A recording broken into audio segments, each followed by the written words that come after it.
Getting into the latest chapters of Chainsaw Man, we're starting off with 159 called Attack on Samurai, and it continues with Asa and Fami running through the Devil Detention Center while being followed by the members of the Devil Hunter Club. The leader of the club, Haruka, calls back to his other members, telling them that they don't have to follow him, but they seem intent on doing so, although Nobana seems to just want to go home but has no idea of the way out. And of course the Guillotine Devil screams again, making him cry. However, while Nobana runs down the corridor, he seems to spot a door and questions if it's an exit, but when he peers through the window, it turns out to be another room full of pseudo chainsaw men, and with one of them staring out the room at them, it rushes out the door, making Nobana and the Guillotine Devil scream. Haruka calls out for Nobana, but as everyone turns, a man appears and begins speaking, saying that everyone was leading normal lives until yesterday. And while Nobana lies on the floor, the man standing over him peers into the door, and it turns out to be the man that was overseeing Denji's dissection. He continues to speak, telling them that these pseudo chainsaw men keep appearing out of nowhere, and questions what exactly is triggering this transformation. Maybe you have to like Chainsaw Man above a certain amount, or they were already monsters to begin with. Haruka tries to get Nobana to stand up, but the Special Division agent just keeps talking, asking them why a chainsaw sprouted from his wife's head and not theirs. His wife was a good person, and yet she still turned into a monster, while their annoying neighbor didn't. He then asks if there's a god and complains that he's never done anything wrong in his life to deserve this. Haruka calls for Nobana again, and Asa plainly asks if he's not done anything wrong even once, which makes the man go silent for a moment. He responds that there is one thing, and that was an affair he had with a woman from the office, but it lasted only 6 months. And I think that constitutes as something very wrong, okay dude? Yoru suddenly appears and calls him a piece of crap before swinging a kick at Fami that knocks her out of the way. And she states that he's just buying time as a crack forms in the wall and Katana Man bursts forth with Fami just getting out of the way due to Asa's kick. And he shouts damn, and while Fami falls to the floor, she tries to call for Gilly, but he's just turned back into an effigy. She then calls him useless, but suddenly the Nail Fiend is now behind Fami, swinging her hammer down on top of her.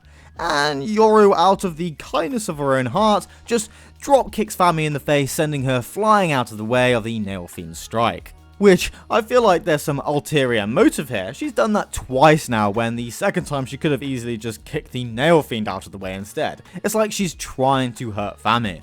And now, with Fami bleeding from her nose, she just says ow, while the Nail Fiend laughs and even telling Yoru to be more gentle. But Yoru just bluntly replies, try having one arm, and the chapter ends there with her face off against Katana Man and the Nail Fiend. But before we get into the rest of the chapter, if you're enjoying this video, please like and subscribe, it really helps my small channel grow. Also, I've made a Patreon and it's in the description below, support me if you'd like. Now, getting into the second chapter of today's video called That For Which the Heart Beats, and it starts back at the face-off in the detention center, and Yoru asks Fami if she could use that power, but without her replying, Yoru seems to just say, got it. Katana Man suddenly points at Asa and states that he knows her. She's Asa Mitaka, even saying that she's been in the newspapers and specifically her poem collection is going on sale next month.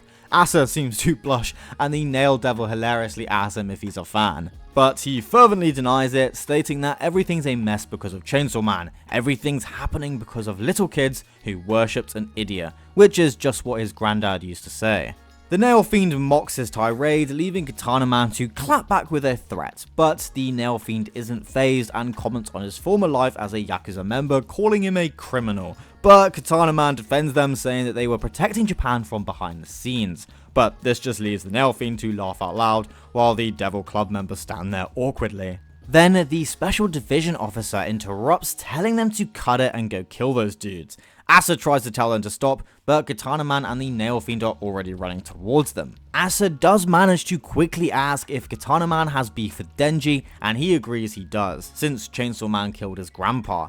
Asa then states that they too are here to fight Chainsaw Man, which surprises him and even Haruka. She then claims that if they call a truce, then Asa can take all of them to Chainsaw Man, and strangely Katana Man seems to have been unaware that Denji was in this facility, and Asa picks up on this. Haruka is still bewildered at the fact that they all want to fight Chainsaw Man, and the Special Division agent tries to order Katana and Nail to obey him.